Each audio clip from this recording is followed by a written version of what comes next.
It's here. Election 2024. We stand tonight at the crossroads of a historic election like no other. Think back on a primary season that's seen more than 8 Republican debates, where every moment seemed to push boundaries and make history. 2 assassination attempts on former President Trump's life, 2 Democratic standard bearers, and an unprecedented show of division at first among the Democratic Party, and then an unprecedented show of unity as Vice President Harris remained unchallenged as she sought the Democratic nomination. It's all come to this moment. The memes, the videos, 2 presidential debates. This election has given us front page headlines we haven't seen the likes of since the 1960s, when America was no stranger to turmoil, transformation, and political unrest and violence. But tonight, the stakes soar back even further to the very soul of our republic, to the 1860s, where our union itself was on the line. Who will lead us out of this storm? And what kind of America will we wake up to tomorrow? Buckle up, because this election night is about to unfold like a chapter straight out of the history books or straight out of the script of an Aaron Sorkin script. Tonight, I have the privilege and honor of having Professor Harold McDougall of Howard University School of Law, my alma mater, who is also a contributor to the Huffington Post, a civil rights attorney in his own right, someone who is a brilliant mind, and someone who is a friend to the Political Mike podcast, back on the show. Professor McDougall, thank you for being back on. We got Professor Fred Cook, who's also professor at Howard University School of Law. Wonderful to have you, Professor, and a practicing attorney, someone who's well-versed in civil rights litigation. Mr. Stephen Foster, one of the founders of whattheyshouldsay.org, a journalist, a brilliant mind, someone who thinks from the balcony perspective. Glad to have your perspective here tonight on the show. And then, of course, my good friend Jerry Ford, an attorney who's based in New York City, someone who is a brilliant mind and someone who's always a pleasure to have on the show. I looked at the panelists and I just said, this is the perfect panel for a night like this. This is a panel of heavy hitters, of giants. I want to start off the conversation, gentlemen. There's so much angst about tonight. The polls, people are still in line to go to cast their ballots at this moment. The stakes could not be more dramatically clear. I think you have to go back to at least 1864. I've said this repeatedly on this platform, that this election is comparable to that of 1864, and that we could be a drastically different country depending on the outcome of tonight. And I want to get your thoughts on the stakes, the way the campaign has been run by both candidates, and who's likely to come out on top in your view.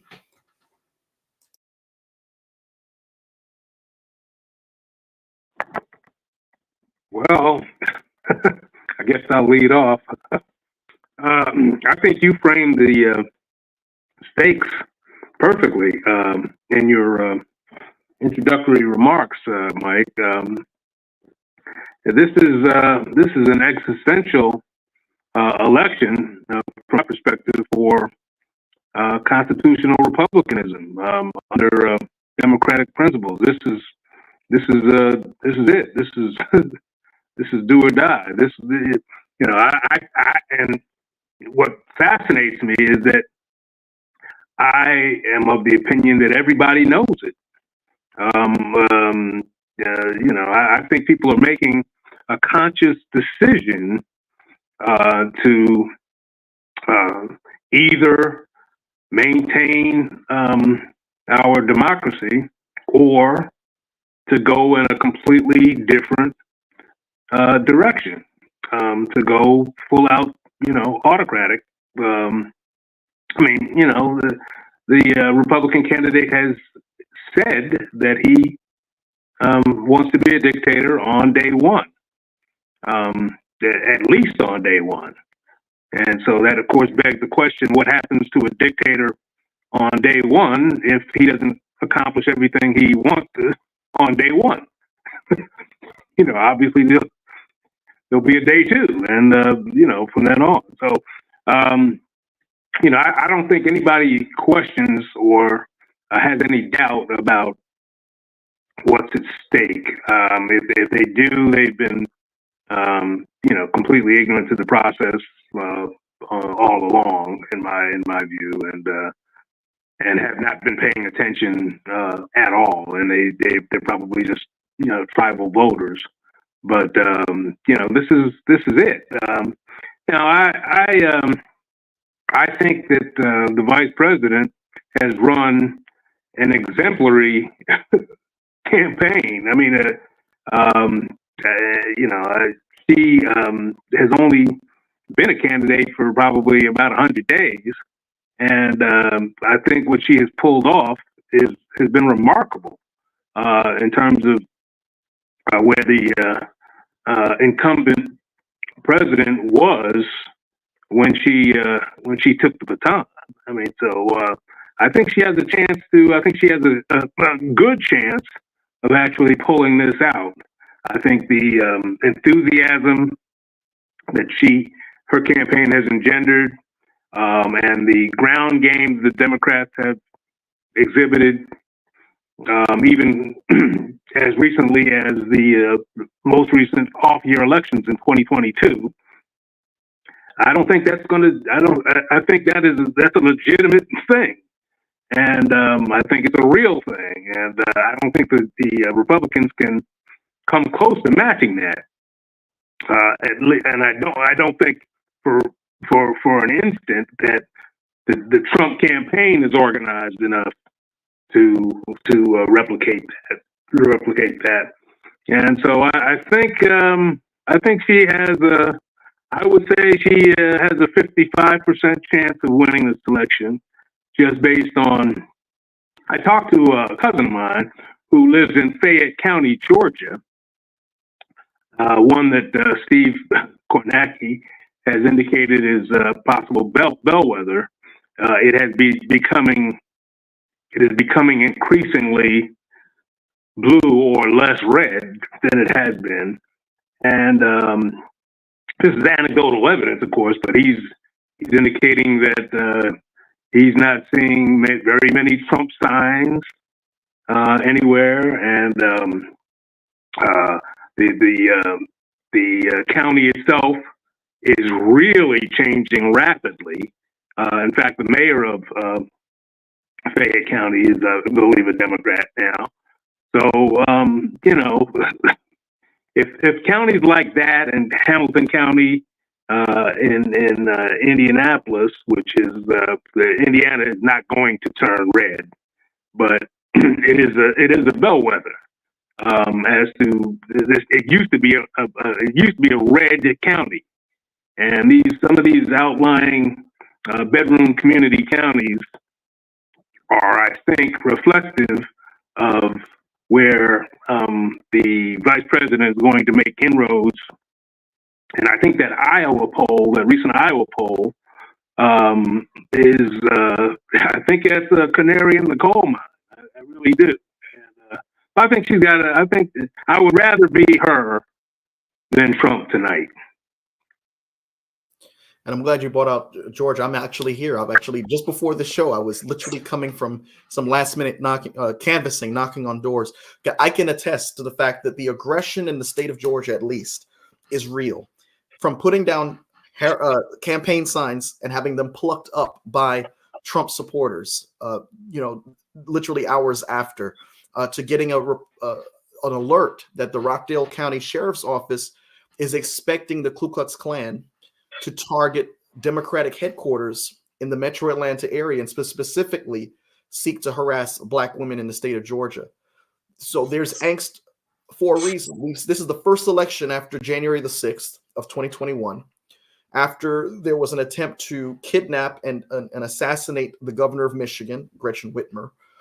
And for the most part, the folks who were involved in these efforts have been slapped on the wrist. And to me, the takeaway is, if this was a more coordinated effort, if January the 6th was more coordinated and a little less spontaneous, perhaps they could have been more successful. And that's the fear that I'm feeling, that many people are feeling tonight. I believe that this election does not go in in Trump's way. We could be looking at potential multiple events similar to that of January the 6th, or something even worse. And so, certain offices have amped up their security presence. People are on pins and needles. There are people who are, waiting with bated breath to see what is going to happen. And if Trump wins, you're still with bated breath to see what is going to happen. You had Byron Donalds come to the state of Georgia, and he made an appeal specifically to Black voters. His appeal was basically that the history that the Democratic Party has with Black voters, does not put food on your table, a sentiment that's echoed by some who are concerned about inflation and local issues over historic first. How do you see this pragmatism, this focus on your pocketbook approach that Republicans have seemed to try to bring to this campaign? How has that affected the 24 election, especially with Harris aiming to make a little bit of a distinction by arguing that she will not be identical to Biden, but build upon the success that the Biden-Harris administration has achieved? Well, I think that whole argument is built on a series of lies. It's not true, and because most voters, most citizens, don't really bother to immerse themselves in the facts as much as they might do that, the lie takes hold. Barack Obama said a couple of days ago that, yeah, you could talk about gas prices being low during the pandemic, but that's because everybody was at home and wasn't driving around, and you had to almost pay people to take gas.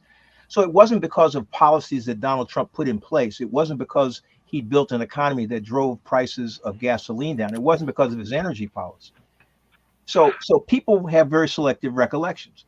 There is no question that inflation has affected almost every citizen. Things cost more today than they did a year ago, 2 years ago, 3 years ago, 4 years ago. No question about it. But the reason they cost what they cost 5 years ago wasn't because of Donald Trump's economic policies. And the reason they cost more now wasn't because of Joe Biden's economic policy. Donald Trump drove the prices up with his inflationary tax cuts, but people don't want to think about it that way. They think in a very direct way, and I get it. I mean, I suffered through it like everybody else.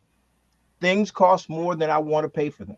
They cost more than I remember in recent memory. But when you disaggregate the information and look at it critically, it's not the fault of Joe Biden, but that's the way it works. I get that. The president takes the blame and the credit for what happens during his tenure or her tenure. But this idea that somehow your pocketbook, your economics are a direct consequence of what Joe Biden has or has not done is just not true. I'd like to just kind of add something to that. So can everybody hear me? Yes. Yeah.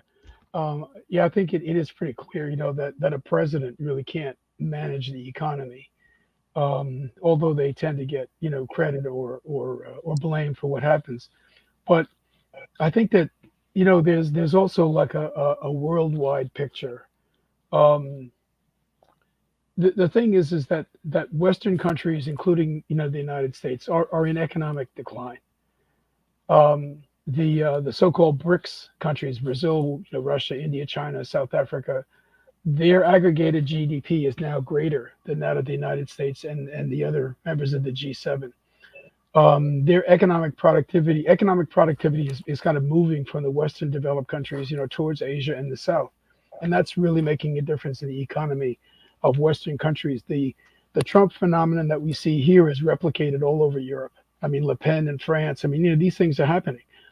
And, like folks like us, who have college degrees and advanced, education, things like that, and are well suited for the kind of consumer economy, that we all inhabit. We're doing okay. Tax things, you have problem, gas, we can handle it. But the working class and the lower middle class folk, not just in the United States, but all over the developed world, are really suffering. And these right-wing, demagogues step out and they say, well, you're a victim of immigrants, or black people, or, transsexuals, or, whatever it is, whatever scapegoat they pick. And so you're a victim, and hey, I'm a victim too. Let's all be victims together. And the only thing that's wrong with what's going on in our economy is who's running it. That's not really the case. What's wrong is that the economic power of the world is moving from where it used to be to a new place. And that's going to have some very serious consequences. That's going to trickle up even to people, like at our level. Um, the problem with the kind of the central left, that Vice President Harris, represents, and I agree she's done a great job, and you there's a joy and all that that's really very serious.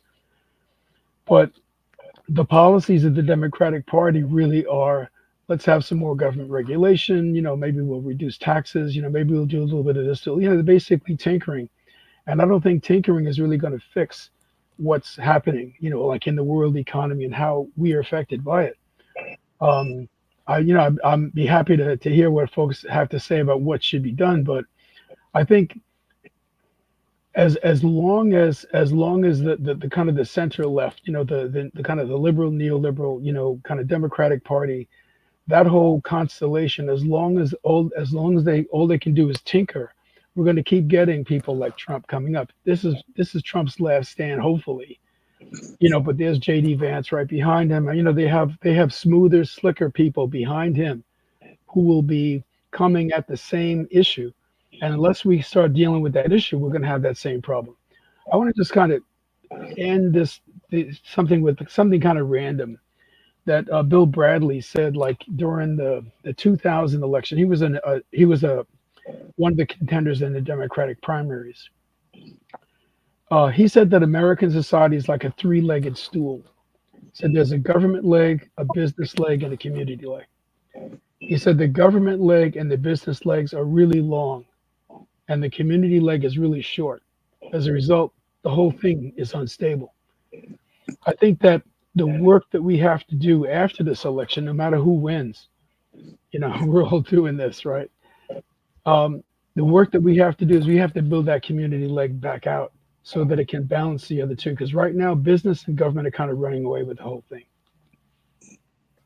And news has just broke that Donald Trump won the state of Kentucky. He's projected to win the state of Kentucky. And some of the polls in the state of Georgia reveal that Kamala Harris, the vice president, is at 76% in Rockdale County, which is the county I just alluded to, where those threats were being made, with 68% of the vote being counted in. And Biden, in comparison, received 69.8% in 2020, 4 years ago.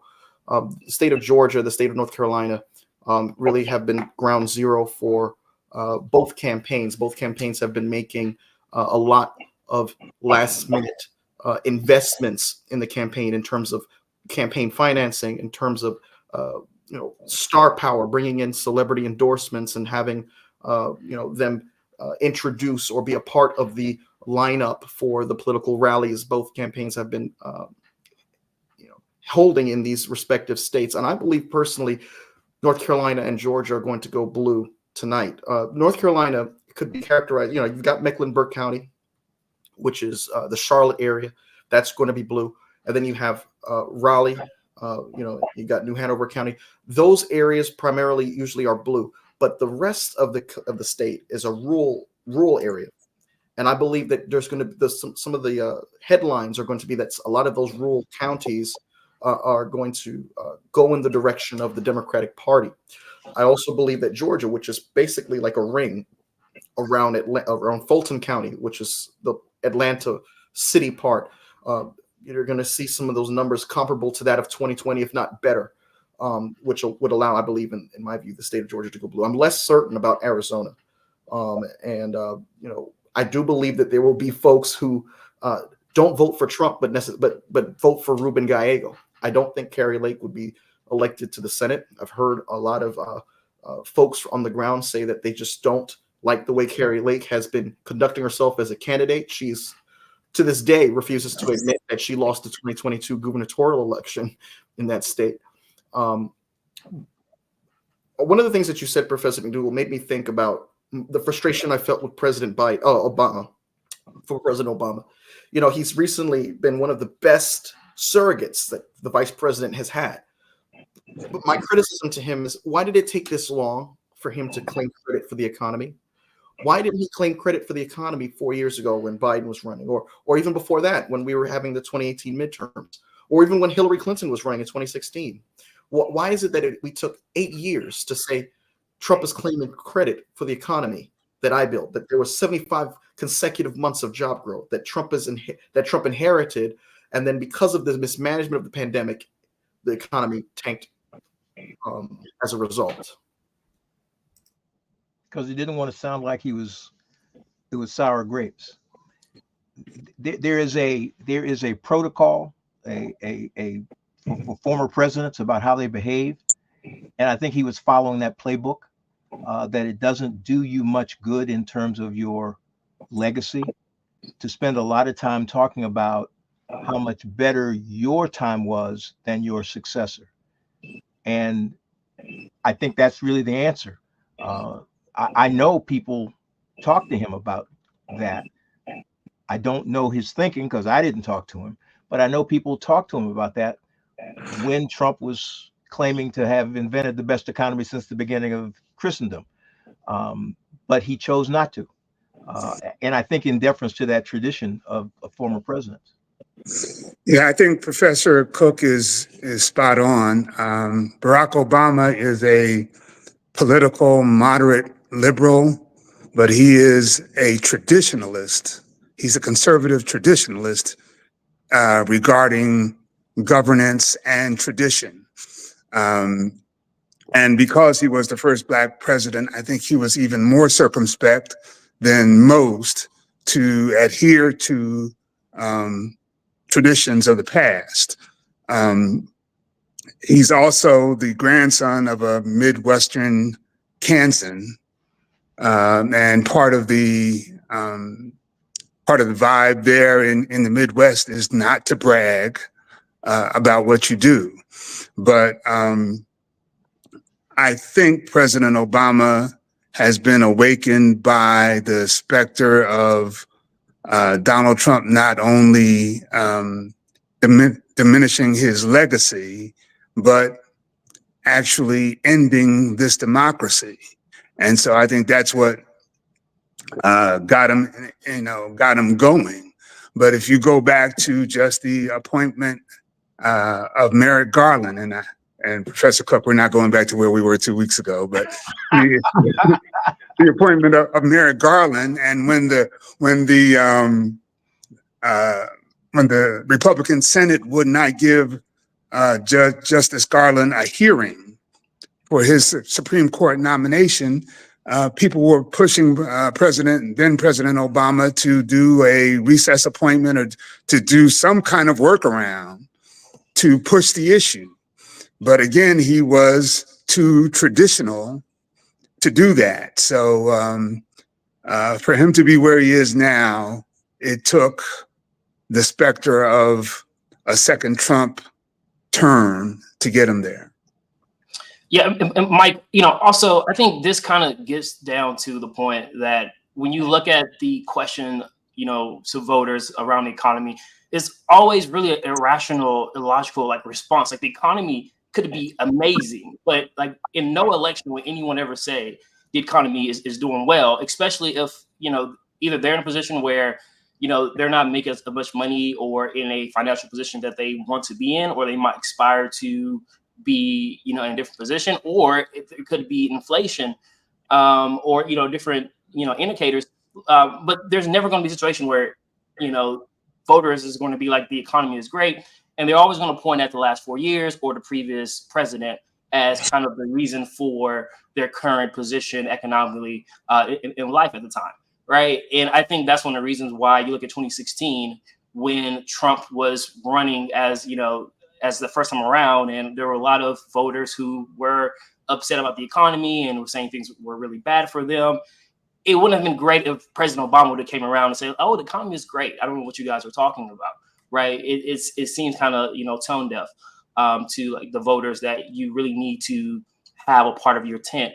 And I think when I'm looking at Mike, I think one of the most interesting questions is that there have been polls that's come out, and I think 70 or 80% of voters are saying they're dissatisfied with the direction of the country, right? So the question here is going to be unique, as in a way that there isn't an incumbent president running, right? Like, Joe Biden isn't running for re-election, is his vice president, and Donald Trump was just president, just a few years ago, right? So the question is, will the voters, when they're looking to go into a new direction, right? Have a fresh start, go to the status quo. Do they say the former president, Donald Trump, is the status quo?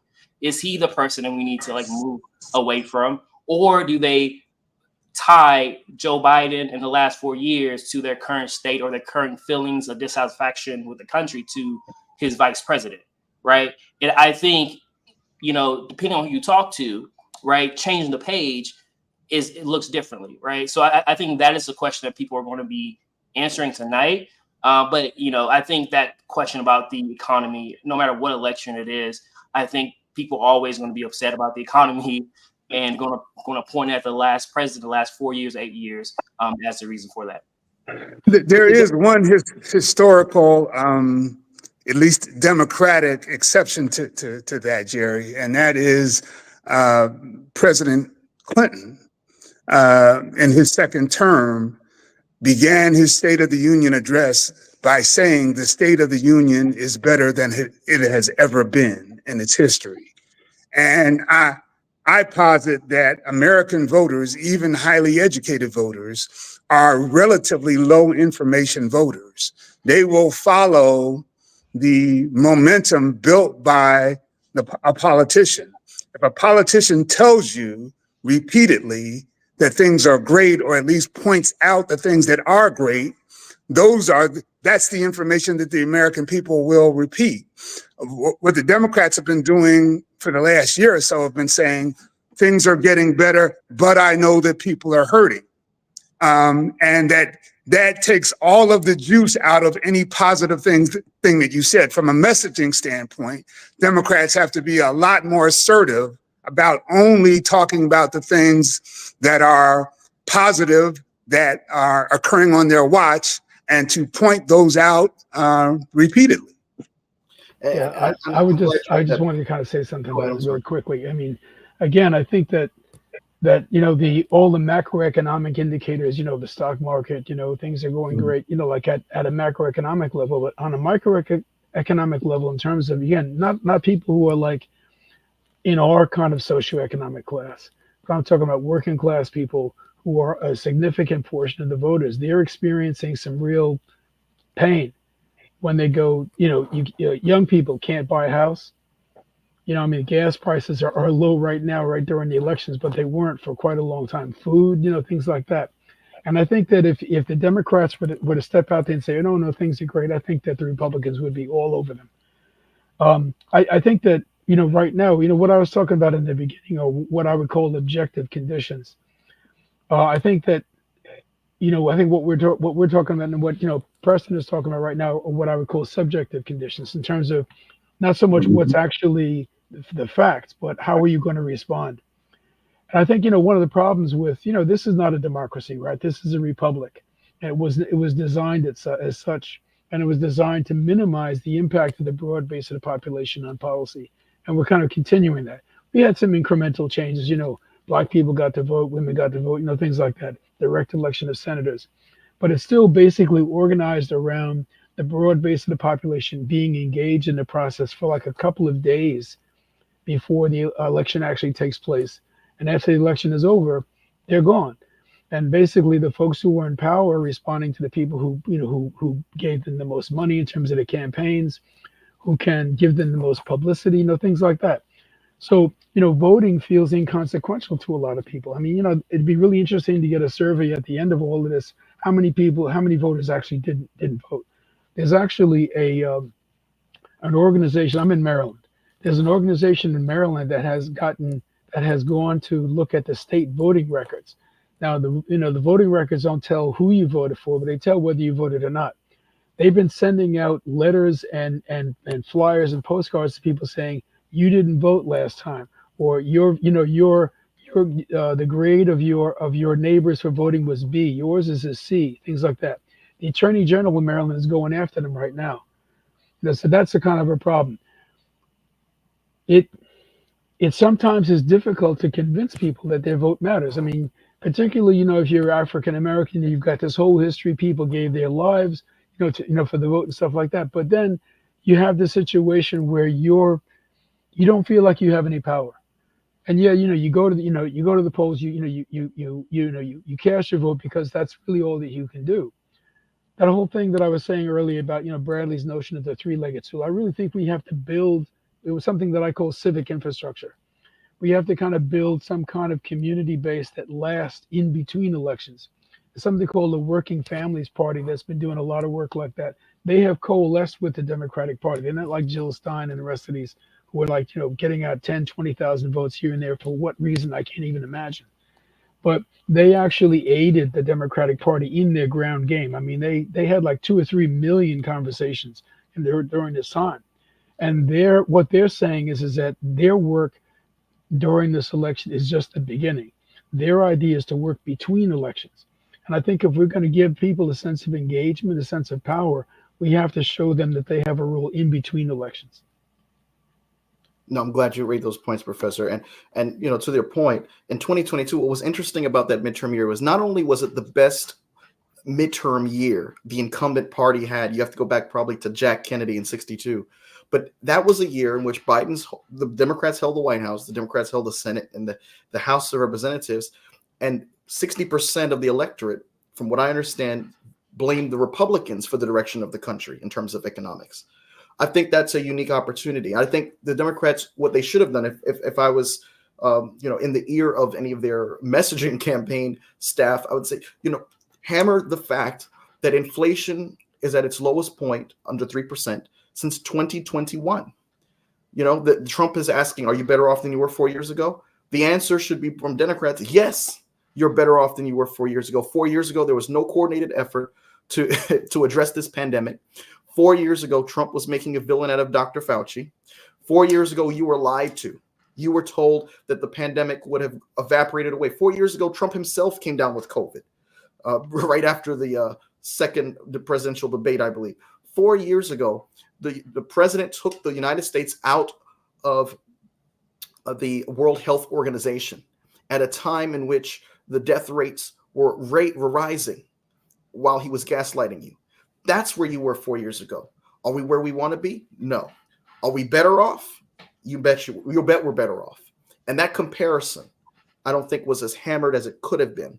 The fact that Trump ballooned the deficit by over $2 trillion, the fact that his tariffs cost the American taxpayer, according to the Houston Chronicle, $316 billion. The fact that the S&P 500 was doing better in Obama's last 3 years compared to Trump's first 3 years, 68% to 42%.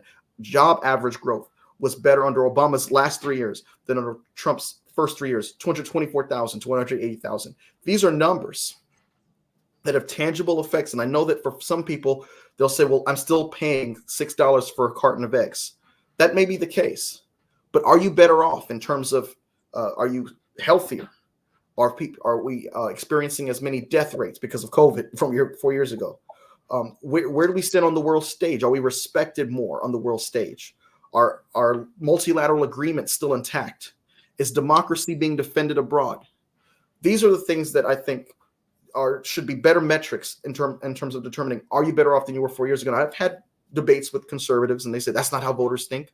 Well, you got to frame the context. You've got to frame the argument. You've got to remind people where they were 4 years ago, because the campaign for Donald Trump is conveniently going back to the days where Obama's consecutive job growth was still in motion.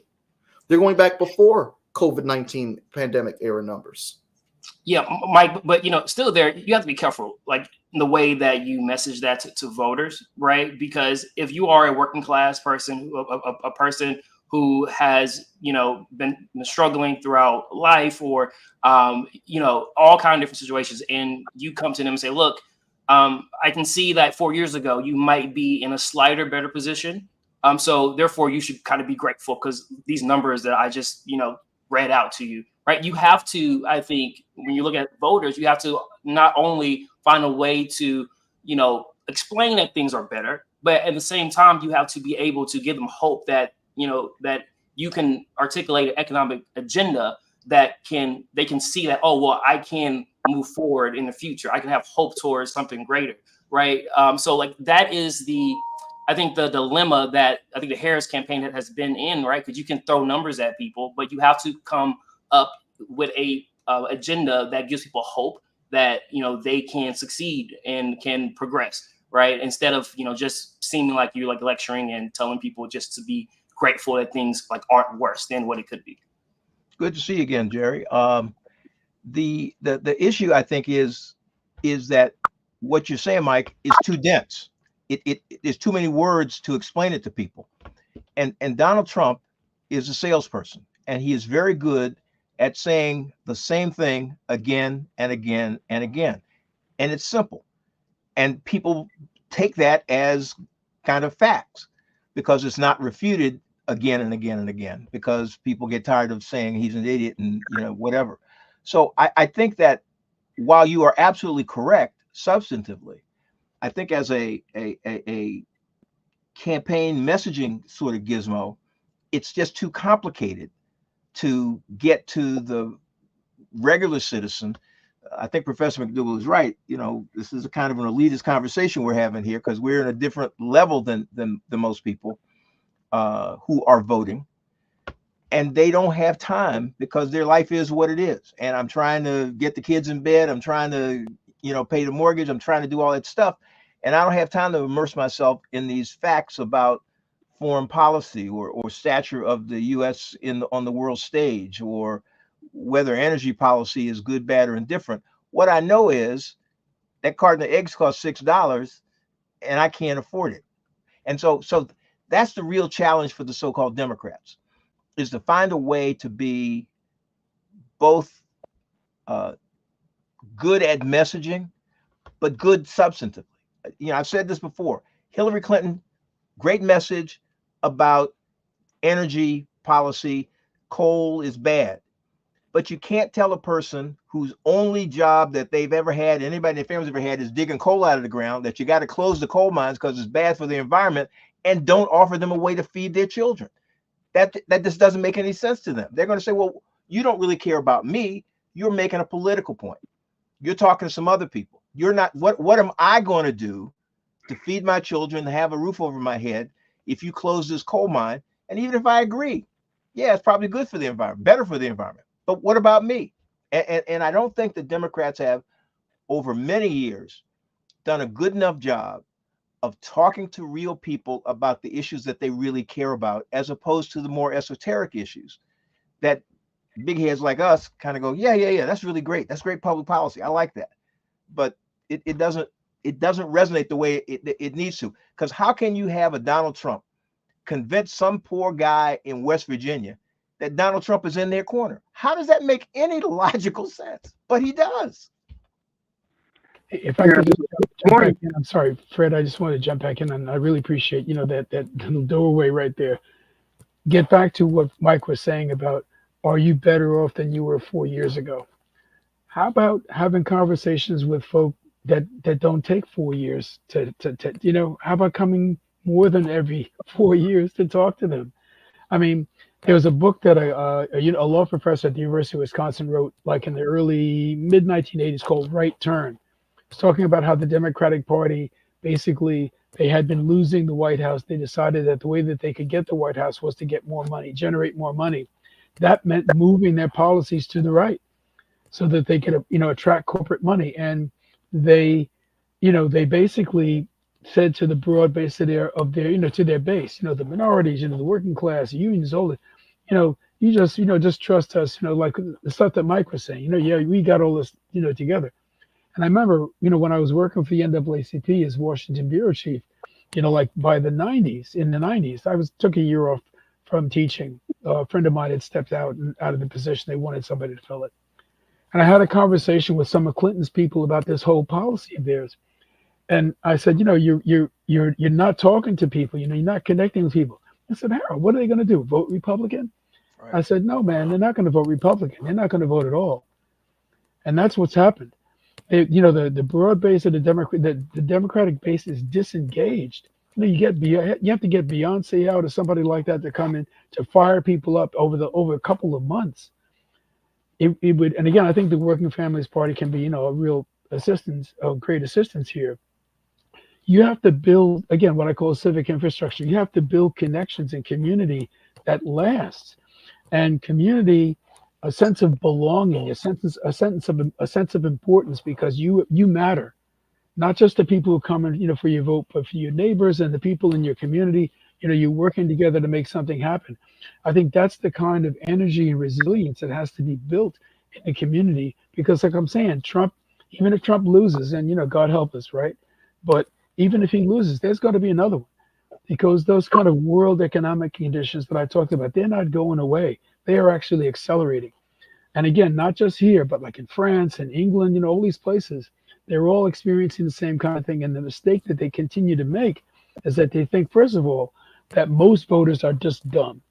They're not informed. They don't know what's going on. There's a whole kind of I'm just going to go on a real quick tangent here. Then I'm not going to talk so much. Um, there's a theory in women's rights, international human rights. It's called vernacularizing. Proponents of women's rights would go into indigenous communities and developing countries and explain to them the real need for women to have the fundamental freedoms and broad stuff and all of this, and they had to translate what they were saying into the local language. So they had to find words in the local language that expressed the concepts that they were trying to convey.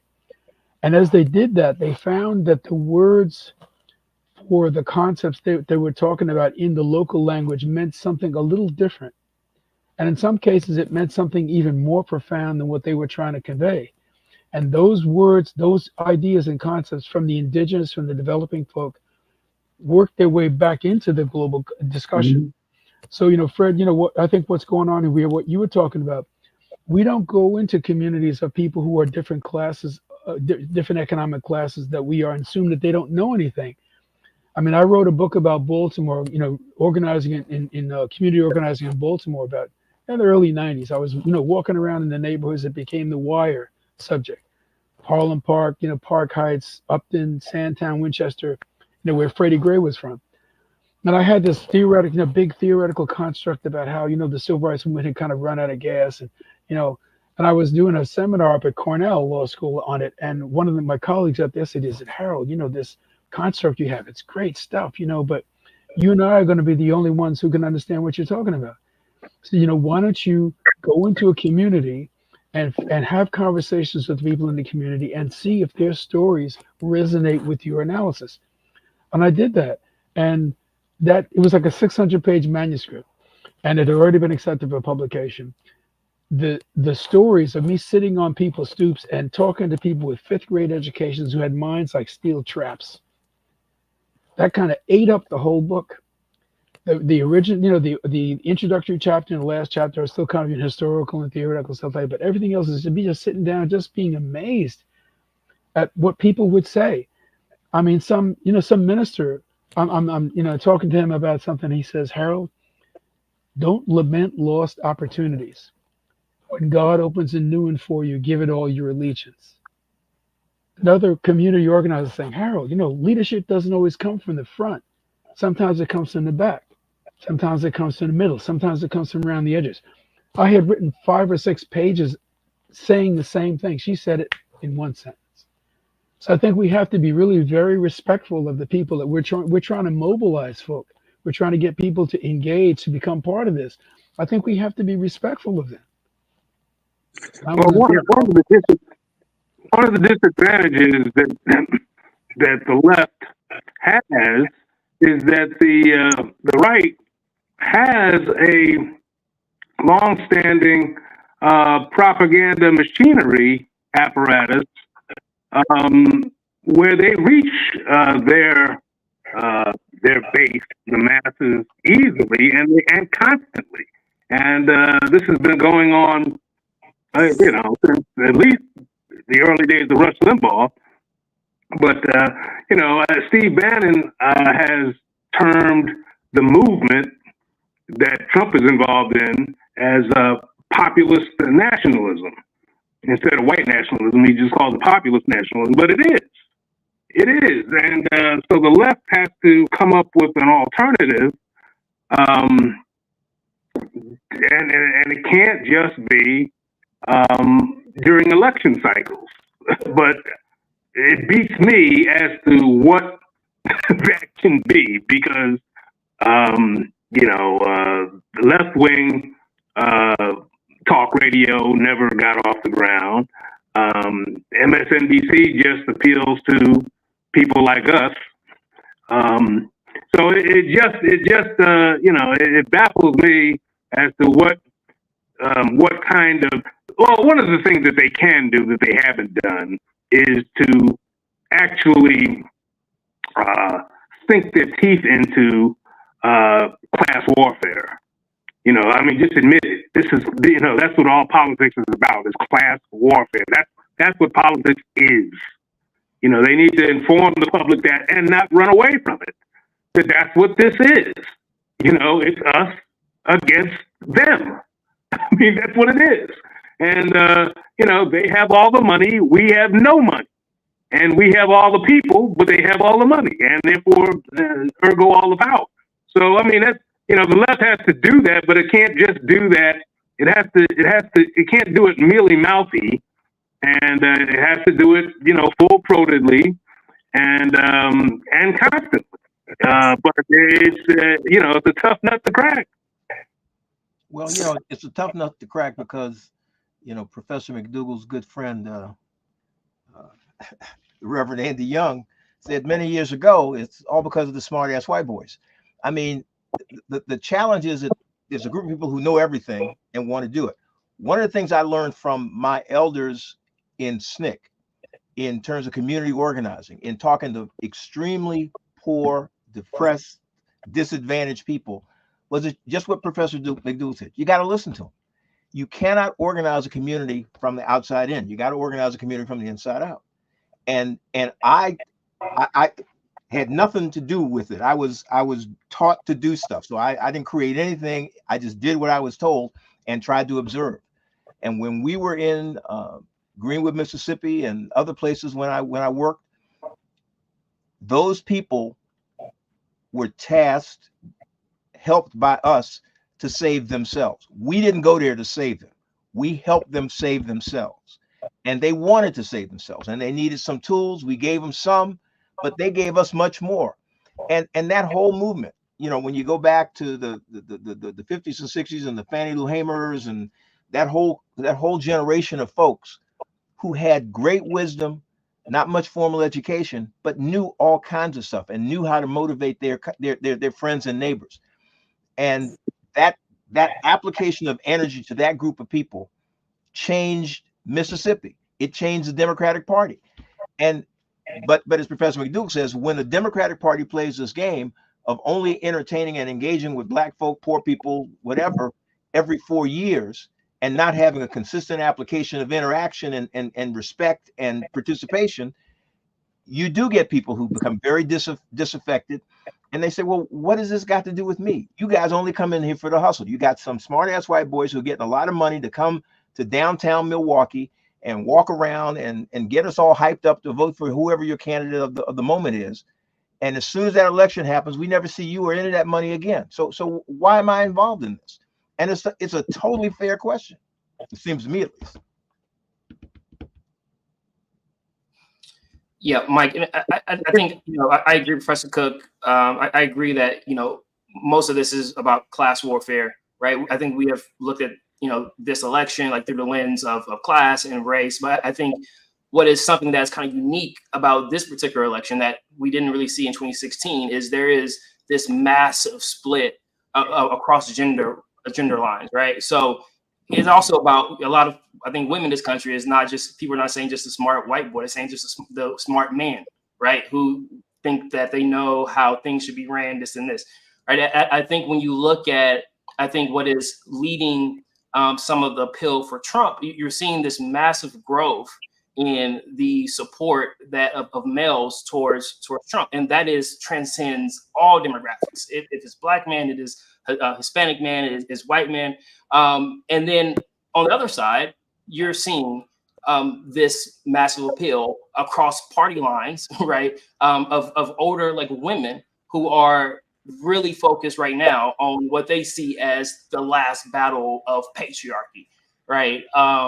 And the question tonight is going to be, which side is going to come out? Is it going to be the disaffected male under 40 years old who probably didn't vote before, but now is voting for Donald Trump because he might relate to his macho-ness and and whatever comes with the Trump appeal, or are the Liz Cheney type women or the suburban women who their husband might be Republican and they're telling their friends that they're voting for Trump as well. But when they get into their ballot box, they're actually going to vote for Kamala Harris. Like, which demographic would you want to put the election on, right? Depending on who's going to come out. Is it going to be the older woman or is it going to be the younger male, right? I think that is what's going to come down to this election, unfortunately. And the last part is I think the most interesting poll I saw about this, Mike, is the fact that no matter what election, and please correct me if I'm wrong, anybody on this panel, when you ask 18 to 29-year-olds who they are voting for, it is always usually 80, 90% the liberal candidate, right? This was the first time that I saw when they split that vote between men and women from 18 to 24, like young people, right? It was 44% Harris, like 43% Trump. And in the women at age groups, like 90% Harris, right? So like this thing about gender is something that we have to actually discuss, right? Because that is what we are really seeing, and we're going to see tonight with some of these splits in the swing states and just throughout the country. I'm glad you brought out Latino men. I know I've heard Nate. Welcome, Nate. Nate. This is one night I said I wish Nate was on, and Nate was watching. And he said I have to hop on. Nate, I'm glad to have you, Nate. And Professor McDougall's been shouting out the Working Families Party. Nate works for the Working Families Party, and he actually had an appearance on CNN this past week. So I'm glad that you've been on. And I get so annoyed when I hear people make the excuse, well, Hispanics are not a monolith. Nobody's a monolith. Nobody's a monolith. The fact that you have let's take it back. October 27th, right? Madison Square Garden. Tony Hinchcliffe kicks off a firestorm of controversy in the media that to this day the talking heads are still raving about by calling Puerto Rico a floating island of garbage, right? That was his joke. The joke landed as Trump and Republicans have been making some inroads with Latino voters, though Harris has consistently led with such voters by a wide margin. The vice president leads former President Trump by 34 percentage points among Latino voters in key swing states of Pennsylvania. That's according to Univision and YouGov survey. 64% of registered Latino voters in the state said that they were voting for Harris compared to 30% who said they're voting for Trump. And when you look at Latino men, just like folks have been saying, which I disagree with, and not just me, but I've heard Representative Jim Clyburn say he never believed these numbers when it came down to black men. Roland Martin has said the same thing, but Trump has been making gains with Latino men. And, I never understood it. I never understood it because when you look at his zero tolerance policy, and you see his Remain in Mexico policy that forced thousands to live in dangerous conditions, when you hear the words that he uses with the Latino community that have been often disrespectful, to put it mildly, when you look at how he talks about being pro-worker, but his tax cuts and policies favored the wealthy far more than the working class. His Tax Cuts and Jobs Act, 83% of that went to the top 1%. When you look at the fact that, Trump's attempts to dismantle the Affordable Care Act could have left millions of Latino families without health care. I don't understand why you're just not voting in your own interest at this point. Well, a lot of Latinos, I don't know. I mean, the monolithic thing is real, and I'm going to digress a little bit. I personally lament the fact that Black people aren't monolithic. I deeply lament that, but I digress. The Latino community is kind of complicated. The Cubans do not see themselves as Puerto Ricans, and Puerto Ricans do not see themselves as Mexicans. And I mean, that's and it is what it is. I mean, the white Latinos don't see themselves as black, and so there's a lot of racism, there's a lot of nationalism, in that community, because it is one demographic group. I mean, they don't see themselves as a one demographic group. So it is perplexing because you can be sure that the racist element in America sees them all the same. So it is perplexing, but it is what it is. That's another challenge. I think it would take someone from that community to be able to articulate, how best to surmount that challenge. But that's my observation. Just very quickly, going back to the question that Jerry posed, just this will be quick. If I had to, I would put my money on older white women versus younger, angry black men in terms of who's going to turn out and vote. If you look at the state by state polling where they've had referenda in red states on abortion access, even in states like Kansas, the abortion access position wins. And I think that is a relatively reliable vote in comparison to angry young black men who may be supporting Trump. So if I had to lay a bet tonight, I would lay it with older women. Yeah, and to clarify my point, the question was saying that this kind of transcends race, right, and class, right? You just look at it through the lens of gender, and specifically, that is white women, black women, Latino women, Asian women, right, certain suburban women, and then when you look at on the men's side, is this disaffected, like just men in general, right? So I think like Trump is seeing that with every demographic. You just isolated to Latino men, you're seeing Trump is doing a little better than he usually does. Same thing with black men, just a little better than what he does. That is what you see, that up in support for men. I mean, that is across all demographics. So the question is more so about like, who do you count more on to come out and be kind of laser focused on making sure they're voting today. I think it's more likely going to be like older women, right? Than a man who could be say, look, I'm at work today, the line is too long, right? I'm gonna say I'm gonna vote for Trump in the polls. I'm gonna say on social media, but I might not follow through. Where women, it might be like, I'm getting the plan, I'm voting, I'm making sure like I'm bringing 5 people with me. So I think that's the lens that I think I'm looking at this election through. Yeah, well, I along with Merrick Garland agree with Professor Foster. Inside joke. But I think that the media spent a lot of time talking about the dysfunctionality of black males, of Hispanic males, in support of Ms. Harris. But the reality of it is, and you just not back too far to Hillary Clinton. White women have made the difference. White women wouldn't vote for Hillary Clinton, and that's why she lost at the end of the day. White women voted for Donald Trump in 2016, and that's why he won. White women are responsible for this, and we continue collectively to let them off the hook by saying, well, let's chase the renegade black guys or the renegade Hispanic guys and not put the blame squarely where it belongs, because there's more of them, and two, they have made the difference in 2 very important recent elections, and they do what they do. So if you want to talk about it, and I do think Mr. Ford is right, when you look at those elections where abortion has been directly on the ballot across the country, those elections reflect white women deciding, in those instances at least, to vote what they see as their interests, and that's why those votes were successful from the perspective of pro-abortion, if you will.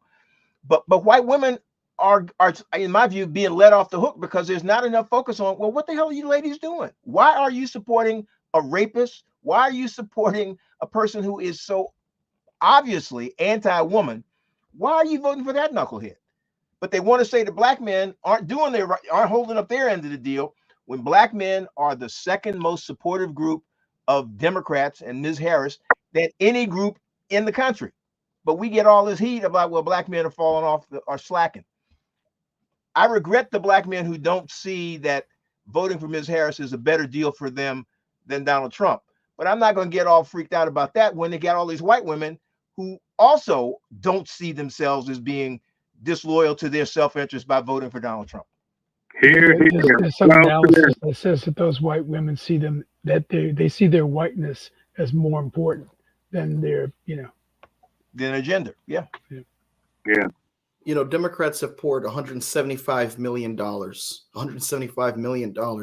into abortion-focused television ads for Senate races this cycle, eclipsing any other issue. Do you think this is a calculated risk, or does it reveal an urgent existential stance within the party? How sustainable is it for Democrats to lean so heavily on this one issue in light of the fact that, look, and let's face it, in 2022, Kansas shocked the nation. 2022 Kansas abortion referendum was a rejected legislatively referred constitutional amendment to the Kansas Constitution that appeared on the ballot alongside primary elections. And, the voters decided to keep abortion legal in that deeply red state in the middle of the country. Are Democrats making a good bet by pouring so much into this election based on this one issue? I think it's a calculated risk that, and I'm not. If I was advising them, I would have not advised them to take that particular risk. I think they ran the risk of alienating some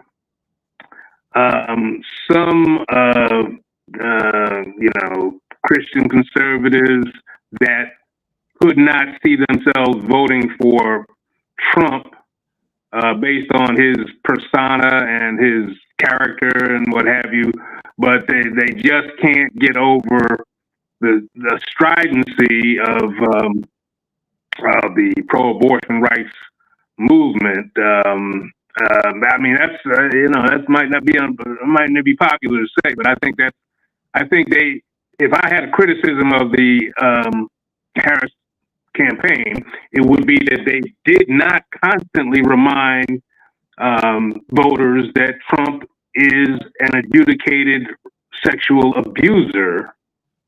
And I mean, you hardly ever heard them repeat that, but you did hear them harp on the reproductive rights issue. And I think they should have pounded more on the fact that, we're talking about an abuser of women purporting to protect women. They should have whether they want him to or not. Whether they want him to or not, yes, that should have been a constant theme.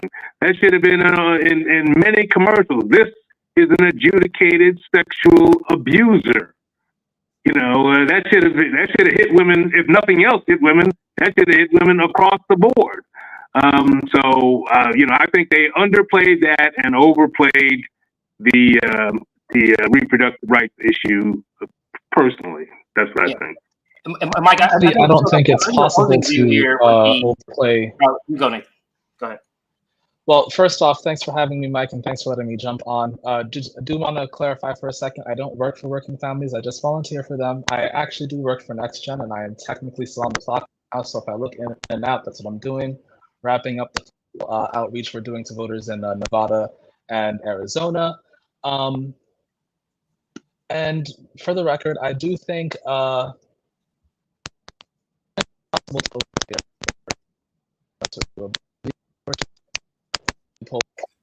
Hold on, Nate. Your headphones are acting up. Try taking them, disconnecting them and talking again.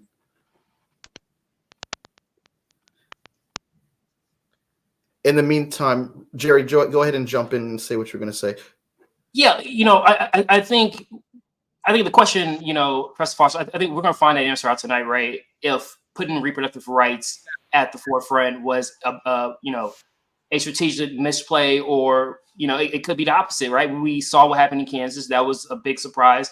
And I think, what we saw with the shock poll this weekend in Iowa could be a part of, what could be happening that the polls, really aren't picking up at all, right? And I think the most powerful, advocate of this I've heard is kind of like Liz Cheney, right? Liz Cheney, she was saying, look, I'm pro-life. Everybody knows I'm very, very conservative. And this conversation about reproductive rights really isn't even about the right to abortion as much anymore, right? So you can be pro-life and you can be on the side of Kamala Harris here, because some of these states are taking this to such extremes where my daughter, my granddaughter, my sister, if they get into a car wreck, right, their medical service might be delayed because of the doctors need to figure out whether or not they can perform a certain operation, or if that's going to risk them going into jail or not, right? There was a situation here in Texas where I think it was a very similar situation like that, where while they were waiting to figure out how, if they can perform a certain operation on a lady who was pregnant, and she came in and had just some common issues during her pregnancy, right? It wasn't super extreme, but they had her laid out there for a couple hours while they were doing research and calling their lawyers, and she ended up having an issue and passed away because she was like open up for way too long, right? So like what Liz Cheney was articulating to a lot of women, like, look, you can be pro-life and realize that this is bigger than pro-life. This is about having control over your autonomy as a woman, right? So if there are women who are suburban women who vote Republican all the time, and they're telling their husband, they're telling the poll people in their community they're voting Republican, but they're like, when I get into that booth, you're right, I understand what is at stake here. And I'm going to vote for Kamala Harris here because we have put reproductive rights at the forefront. You're going to see more shockers like we saw in Kansas. We might see a shocker in Iowa that doesn't be picked up in the poll. So I do think we're going to find out tonight that answer that question, whether this was a strategic misplay or this was the right play on the Harris campaign. I know the calculation was that in certain, first of all, the odds are in favor of the Republicans to win the Senate, it seems. When you look at John Tester going up against his opponent in Montana, when you look at Sherrod Brown going against Bernie Moreno, when you look at Arizona, these are the three hot spots where Republicans are looking to pick up Senate seats. West Virginia, it looks like it's already a bygone conclusion with Jim Justice. And so this issue, which seems to have Republican women, voting. Ohio, I'm sorry? Ohio, too, Mike. Sherrod Brown is kind of. Yes, yeah, sure. And when you have this issue to Republican women, I've spoken to Republican women in the South. Many of them, say, I just want to be able to make this decision. I don't want it to be up for grabs. I don't want this right to be taken away. I just want the way things were with Roe versus Wade. Basically, they wanted the status quo as it was. And I think that this issue, the Gary Peters, who's running the senatorial Democratic campaign effort, I think made the calculated effort to go ahead and pump $175 million, particularly on this issue, with the hopes of garnering support from these reluctant Republican women in this election. One of the things that makes this election so interesting is that Republicans are trying to run it as if it's a regular campaign. Focus on your pocketbook. Democrats are focusing on democracy. Democrats are focused on the fact that they're ringing the alarm bell that this is not a normal election. If Trump gets his way, which the Supreme Court already greased the wheels for, this is going to be an imperial presidency. And so it's that rhetoric that a lot of conservatives criticize and say, well, you see, that's the kind of rhetoric that led to the political violence that was attempted against the former president. What do you guys think about that argument, that Democrats and Republicans are equal footing when it comes down to rhetoric, because Democrats are saying this is an unprecedented threat against democracy, and therefore people decided to take arms against the former president? Oh, Professor McDougall, you're muted. I would just say that, that back to what I was saying before about part of this guessing about what message is going to resonate with folks has to do with the fact that you haven't talked to them for 4 years. You don't even know who they are. Right. I mean, that's part of it. And so I think both sides are like, it's like the whole thing about you need to throw something against, I won't use the word as to what I'm talking about, but throw something against the wall and see if it sticks. I mean, that's some of it. Again, like if the Democratic Party had continued to build, the infrastructure that it needs to maintain contact with people, to listen to people, to be taught by people, this is like the retail end of existence. You really need to know what's happening in people's lives. And, you're up in your ivory tower, you're dealing with lobbyists, you're getting cruises and things like that. Like, come on. I mean, again, you can't just walk back into people's lives after 4 years and expect them to say, "Oh boy, wow, here you are again, my savior." And what was that again? What was that big word that you used to tell me how you're going to save me? I mean, I think that the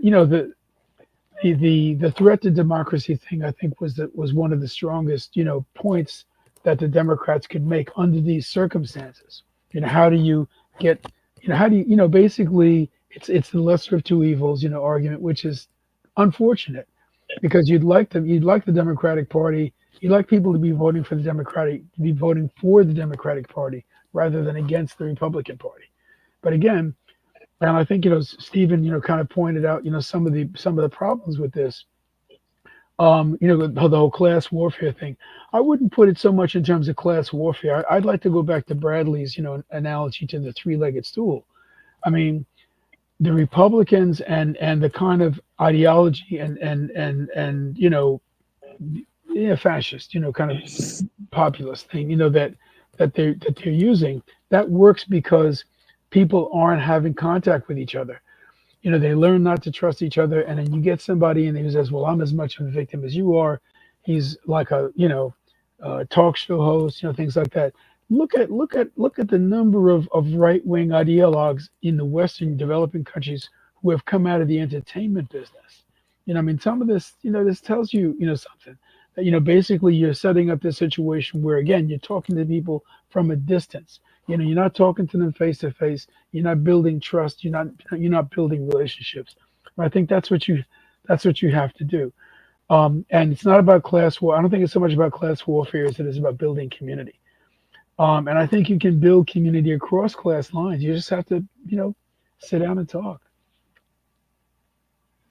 No, I think that the sell that the Democrats have made and throughout this campaign, that this is about democracy. This is and that's what we want to be about. Not to put the economics or your pocketbook issues out of the picture altogether, because they're tied together in that kind of conversation. But I think that was important because of the relative uniqueness of Donald John Trump and what his sort of brand of politics portends. It's not just Donald John Trump is the problem. Because if it was just that one wacko, then that's something that you can probably live through.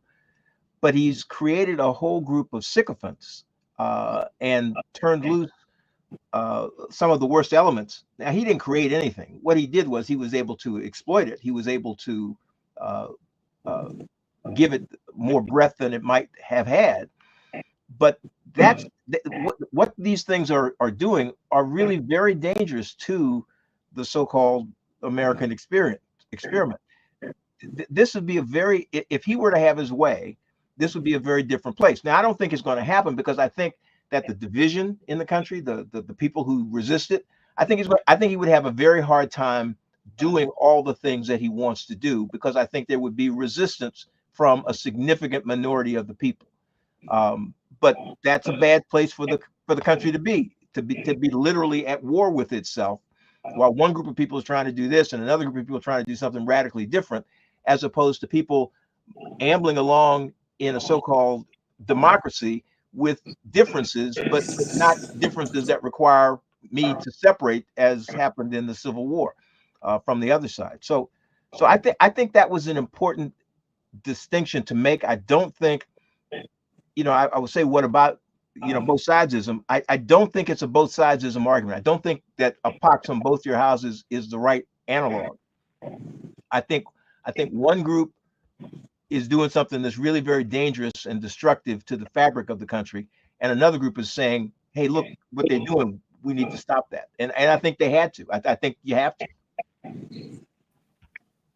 Well, you know what? I mean,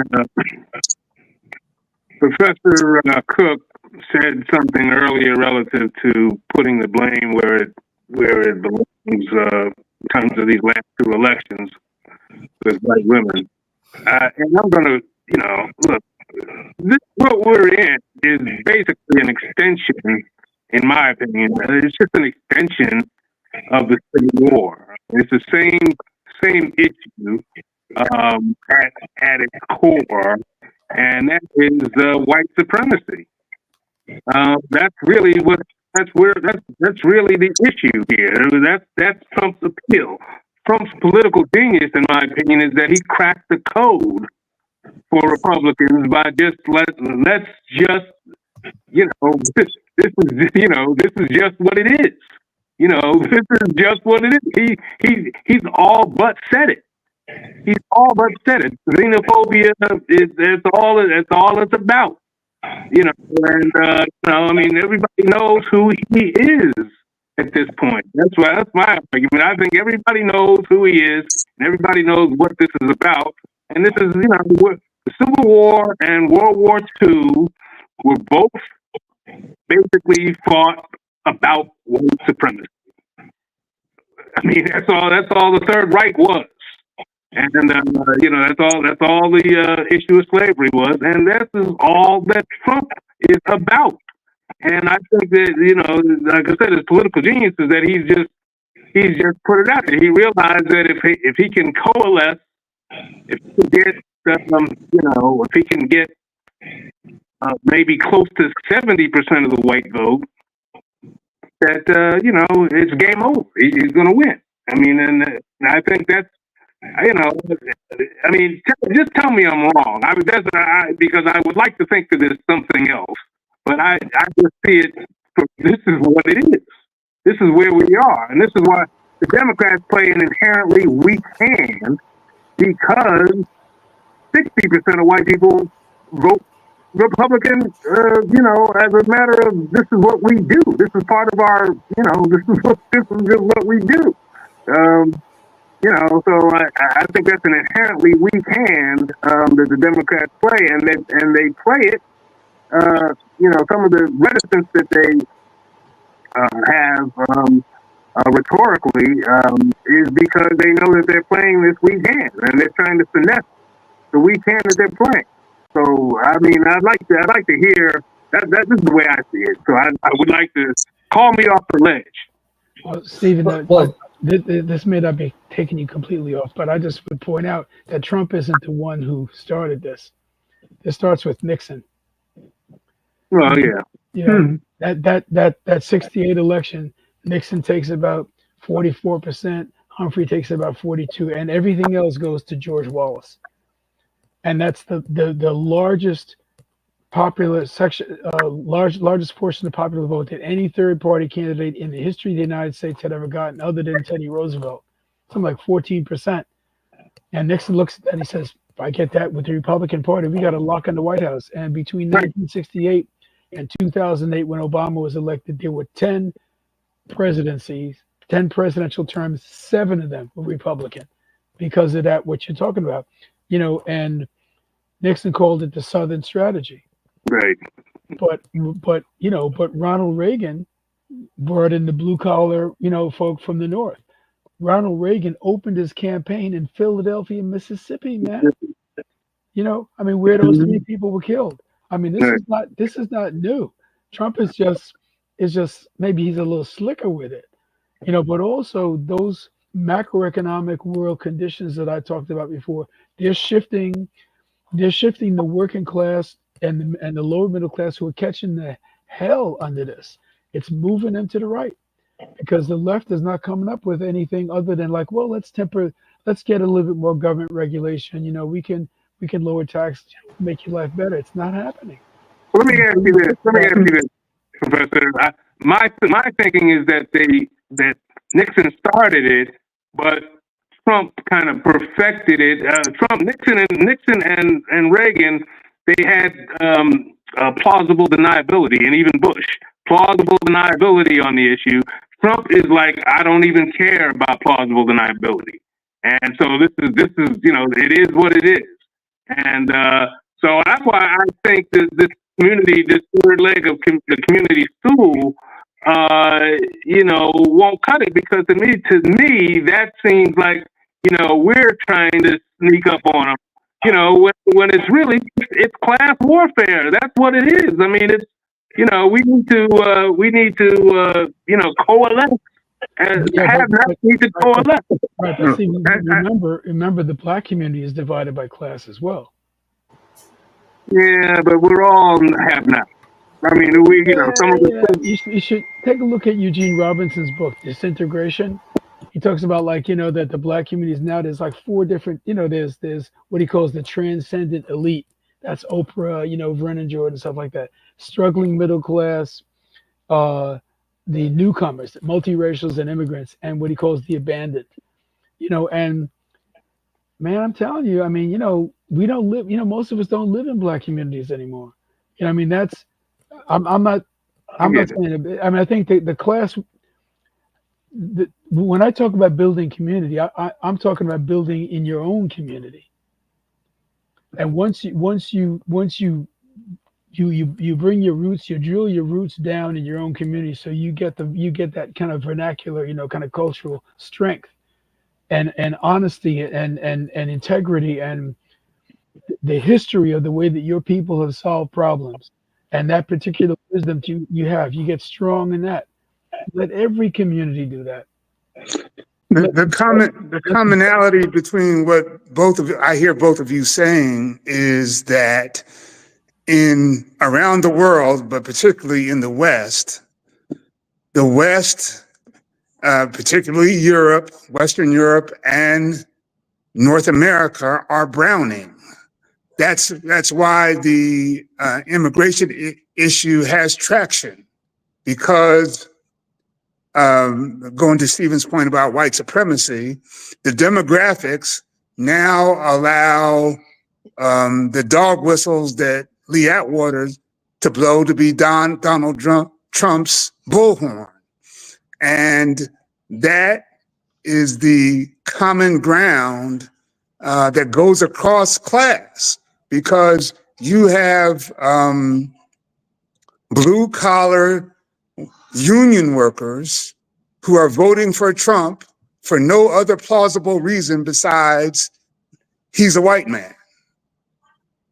And until the Democrats find a way of, I think, engaging with them continuously and showing them that the point about class warfare, here's an issue. Here's what's good for you. Here's what's good for billionaires. Where's the Republican Party on this issue?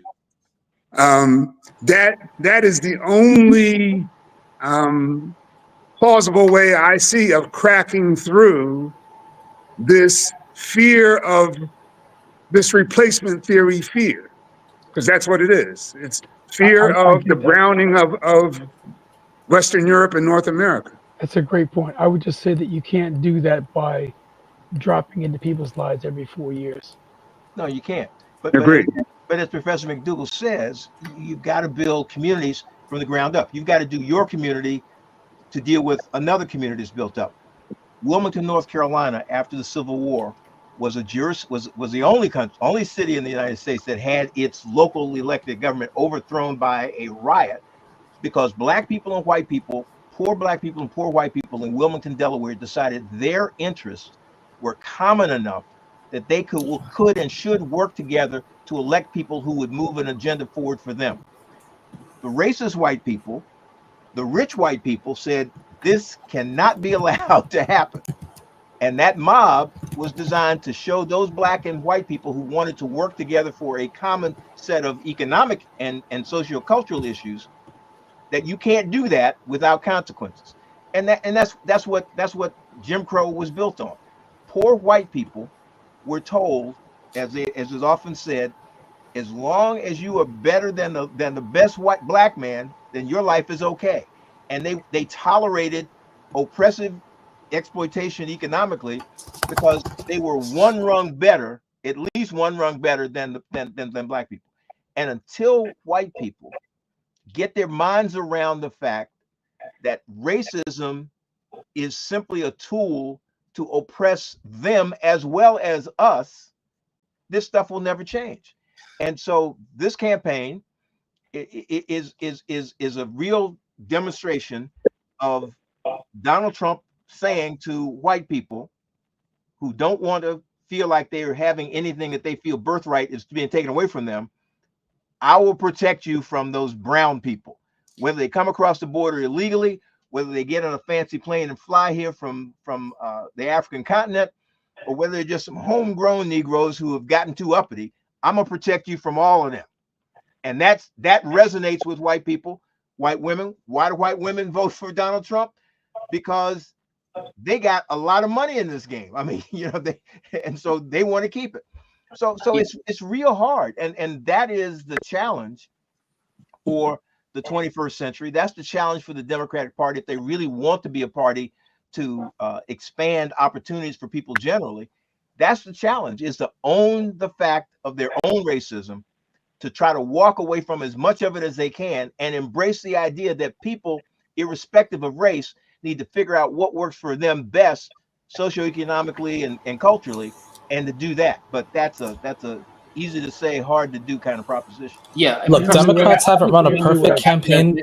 I think a factor that could be missing here as well is, I think, the type of voter that Professor Foster talked earlier about, the blue collar white voter who is now going to support Trump because he's white, right? I think earlier, we're throwing these terms around class warfare and this and that. I think when it comes down to it, this is a cultural warfare, right? So I think some of those people you can't get back, right? Because I think a lot of them are not attracted to Trump's policies, or even they're kind of immune to the craziness that he says, because they see this as a cultural warfare, and they see the community within the Trumpism as part of their own identity, right? So it really is a war between two different cultures who view the role of America, the role of the world, completely different, right? So people are going to align with their side, and that's going to transcend race. It's going to transcend gender, right? Because there's going to be some blue collar Latino voters, right, who's going to align with Trumpism simply because culturally they believe that they are more aligned with that, right? So how do you break through that when it is no longer kind of a simple explanation of okay, we can look at this through demographics, we can look at it through gender, we can look at it through this, when this whole new variable is really culturally, right? How do you even measure that, right? I think that is going to be a difficult thing for Democrats, because there's going to be some people who you're not be able to get back if they don't align with the view of our culture that is kind of pushing forward the agenda that we're pushing forward. That's an excellent point. That's partially, I think, how the Confederate soldiers, who didn't own slaves, these are poor guys, poor Confederate soldiers, the guys who actually fought the Civil War, on behalf of slave owners, were it was a cultural thing for them. I mean, I guess, I think it's not. I mean, it is hard, god awful work to convince people what sometimes is in their best economic or sociological interest, but it's work that has to be done. It just can't be done every 4 years. Yeah, but it can't be every 4 years. It's got to be a constant interaction and series of a kind of an iterative process. We know white people, I'll say it this way. I know white people who grew up hating black people simply because they were black. But when those white people, kids my age, were forced to go to school with black people, play on the same football team, play on the same basketball team, hang around with black people, they had a more difficult time understanding the lunacy that they'd been taught. Now, all of them weren't perfect, and all of them didn't turn out to be, grade A students. But the point is, that kind of interaction, that kind of developing a commonality of interest is the way you break it, because there is nothing to this but straight up racism. This is about, I don't like you because you are black or because you're the other, whatever other of the moment happens to be. And when you convince people that the other is not any different than you, it's more difficult for you to continue to hate them. It's more difficult for you to think that they're taking something from you and that the two of you don't share more. Kamala Harris said it. Lots of people have said it. People in this country have much more in common than they have differences, but we overemphasize the differences and we make those the predominant thing.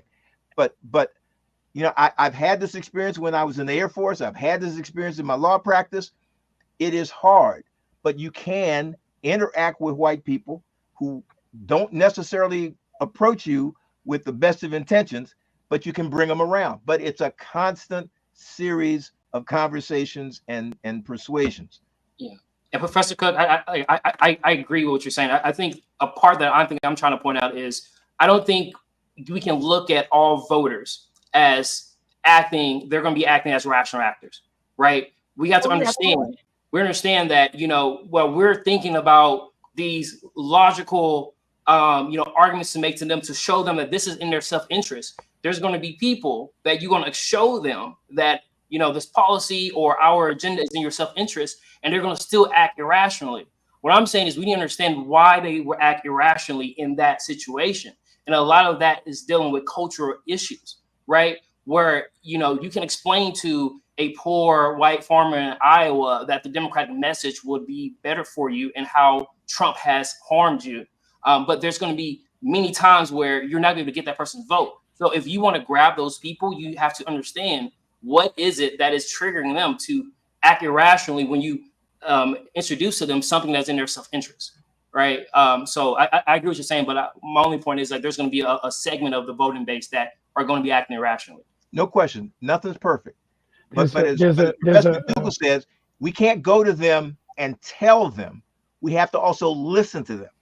Because just because we think this is a good idea doesn't mean it's really a good idea. It means we think it's a good idea. And if we're going to have a shared experience, we got to have a common good idea, not my idea. There's a great cartoon that doesn't quite, it's not the same subject matter, but the idea is the same. It's like the GOP elephant is, there's like a shack with like a window open, and there's this old white guy in it. He has no teeth. He's got about 5 or 6 like guns, rifles and stuff sticking out of the window, and he's looking, and the GOP elephant is kind of tiptoeing away from the shack with 2 big money bags, and one of them says Social Security, and the other one says Medicare, and looks over his shoulder at the old white guy, and I think he says, "Don't let them take your guns." Right? That's what we're talking about. To be clear, I don't think the Democrats have run a flawless message, but the fact that this is a competitive campaign in the first place shows that their message has been one that resounds with a large subset of voters. Because if you look around the world, every single G7 incumbent party has either lost in a wipeout or is staring down the barrel of one. You look at Canada, Trudeau's party is actively trying to figure out how they can do what Nancy Pelosi did to Joe Biden. You look at Japan, which saw a shrunken majority for its party that's been in government for maybe 15 years and went through several prime ministerial candidates before settling on someone no one expected. Germany, same thing. The UK, the Conservatives won a historic landslide in 2019 and lost in another one. And it's because they are spreading a message that is reaching to people. Unfortunately, the problem is that we have an electoral college that was set up to protect white supremacy and interests of white moneyed individuals. That means that because a majority of this country does not only lives in 10 states, and those 10 states don't get you a majority of the electoral college, we're not going to see, we're not guaranteed that a candidate most of the electorate is aligned with is actually going to end up in the Oval Office. You talk about abortion. The last anti-abortion candidate to win a majority of American voters was George Bush in 2004. And since then, anti-abortion candidates have not won the popular vote. And yet you have a Supreme Court 6-3 appointed by a majority appointed almost exclusively by justices who lost by presidents who lost the popular vote. The deck is stacked against Democrats in this election, but the fact that they're even competitive shows that they're finally waking up a bit and learning how to fight. Gentlemen, the time is getting away from us, and projections have been made. Donald Trump has been projected the winner in Indiana. Kamala Harris, the vice president, has been projected the winner of Vermont. The North Carolina governor's race, which garnered a lot of attention because of the controversial and colorful candidate that the Republicans nominated and who Trump endorsed until he was trying to get away with him with a 10-foot pole. Mark Robinson has been defeated by the Attorney General Josh Stein in the state of North Carolina, my home state. This has been so far a fascinating discussion. But I do want to ask you before we conclude what your projections are as it pertains to the legislature. Republicans seem, if you're going by polling, it looks like they're going to have the Senate while the Democrats keep the House. Do you believe that trend based on polling to be true? Usually the incumbent president usually has at least one chamber of commerce going in with them. And I think you have to go back to, probably Wilson, if I'm not mistaken, to find a president who comes into office, or maybe Harding, who comes into office with both houses of the other party. There have been some very fascinating Senate races going on so far. Gallego in Arizona, Bob Casey going against David McCormick, the man who Republicans should have nominated, in the midterm elections of 2022. The man who lost to Dr. Oz, and ultimately gave way to the seat being given to John Fetterman. But what are the Senate seats that you're looking at, and what are your projections for how this the congressional races up and down the ticket will go?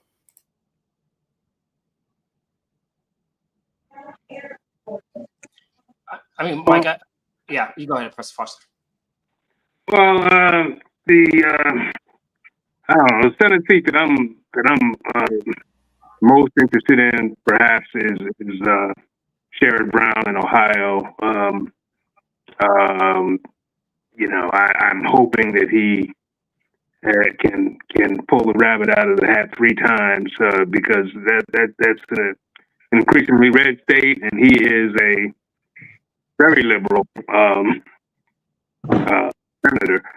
And I'm hoping he can do it again. He's but I foresee, I anticipate it was a tough map for the Democrats this time, and I foresee them losing control of the Senate, but I foresee them regaining control of the House. So that's my prediction. I concur before I have to hop on. Democratic House, Republican Senate. What did you say? Say that again, Nathan? Oh, well, he hopped off, I think. He said Democratic House and Republican Senate. Okay. Well, I concur. The race with Larry Hogan and also Brooks is very interesting, because both candidates, when you look at that debate, both candidates are saying that they would codify Roe versus Wade. They would vote to codify Roe versus Wade. Larry Hogan has repeatedly in the debate, he was singing the same tune. Don't tie me in with the Republican establishment. I'm my own man. It's kind of like in the mold of John McCain. I'm the maverick. I'm the guy that could buck against my party. Also, Brooks was repeatedly hitting home that if you give the seat to Larry Hogan, you're giving the Republicans the majority, and they won't even put that before the Senate floor for a vote. That's going to be a very interesting race. Also, Brooks, of course, has garnered many major endorsements. Larry Hogan is someone that was recruited by Mitch McConnell as the Republican who would give the Democrats the most run for their money.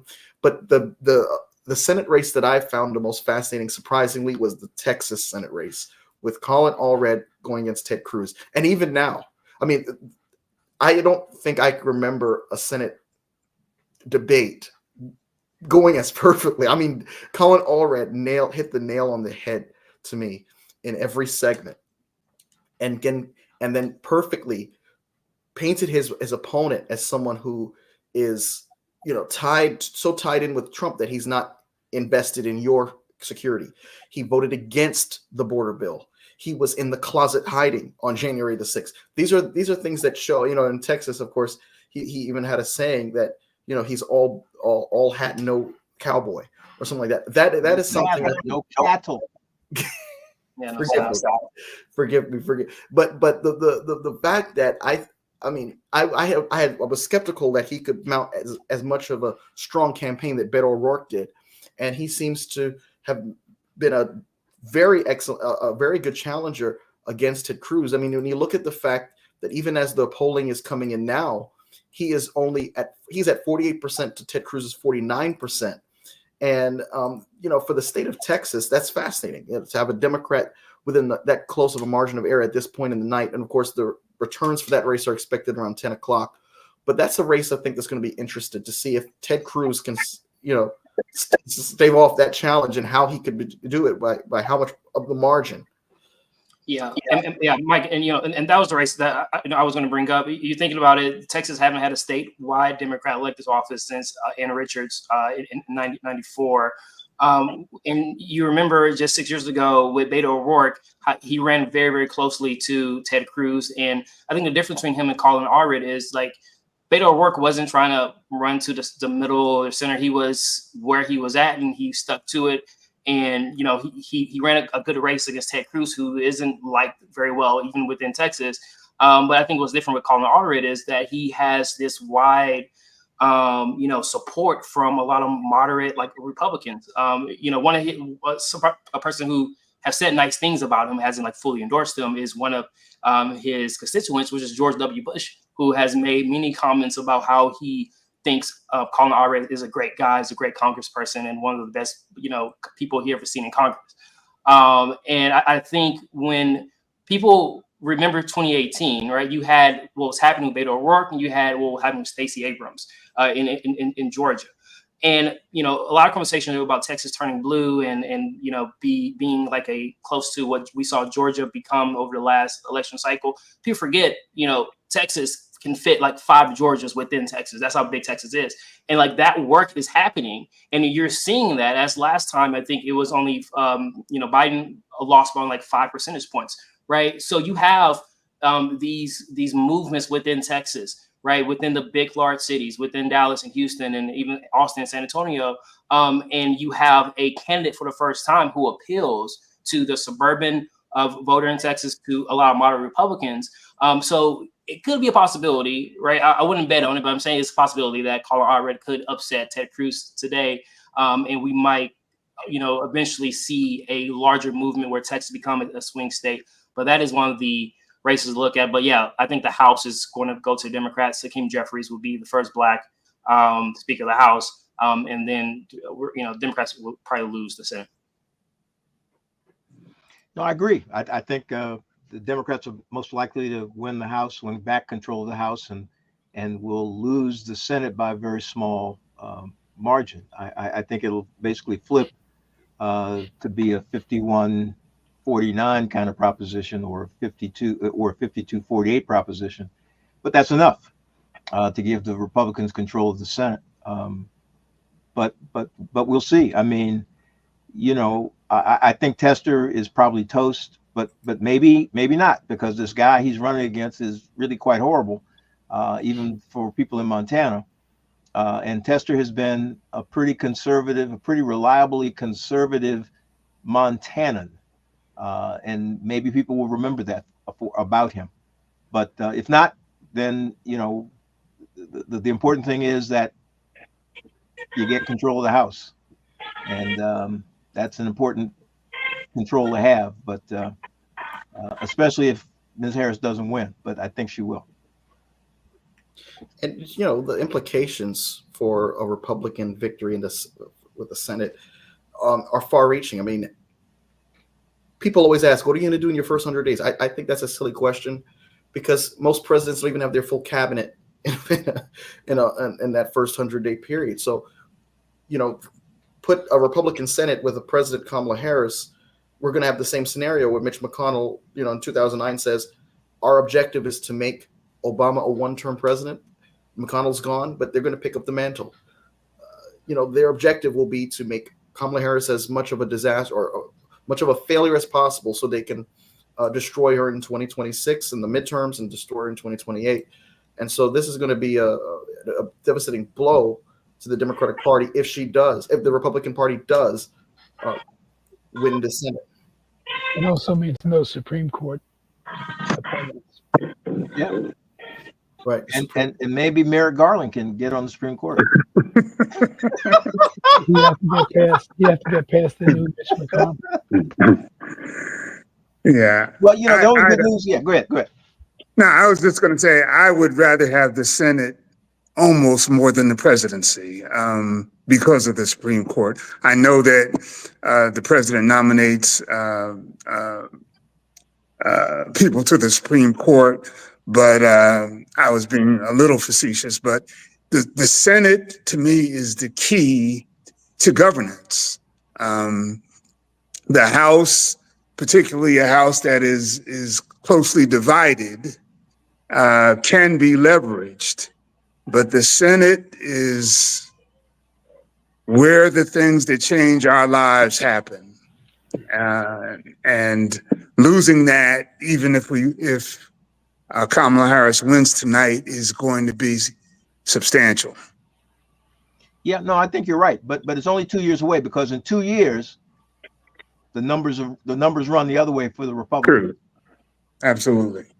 And so if you can hold on for 2 years and win the Senate in 26, it's a different deal for Ms. Harris for the last 2 years. And all things being equal, the economy is set up for her to be looking good 2 years from now. Yeah, well, that holding on for 2 years, that's the strategy. That's the big strategy between now and then. Oh yeah, no small task, but yeah, you figure out how to hold on for 2 years. The Republicans have got a lot more vulnerability in that cycle of elections than the Democrats do. Yeah, got to put down some roots.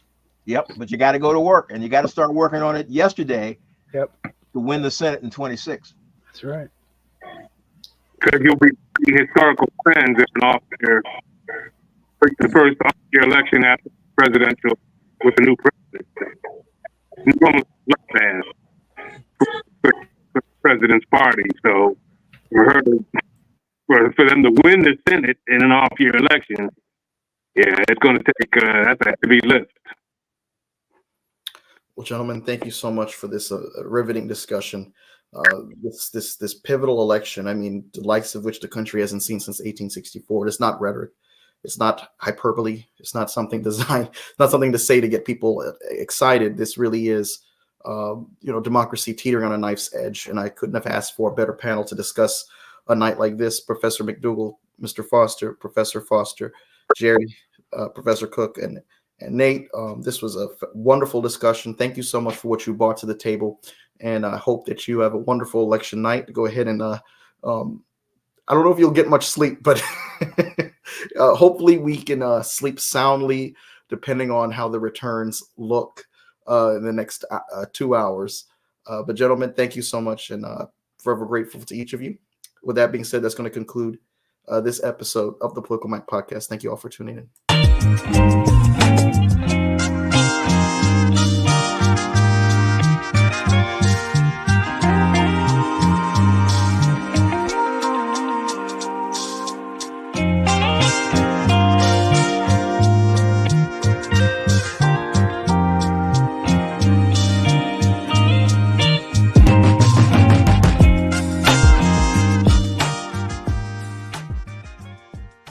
Hi, it's Mike Taylor, the host of the Political Mike Podcast.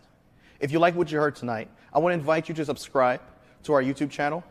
I also want to ask you to please follow along on Spotify, Apple Podcasts, Google Podcasts, iHeartRadio, TuneIn, and Amazon Music. You can also follow along and keep up with the conversation through our Telegram channel. Follow us on Twitter at @ThePolyMike, and follow us on Instagram. Thank you so much, and no matter what part of the political spectrum that you fall on, I want to encourage you to stay engaged, stay a part of the conversation, and stay informed. Thank you.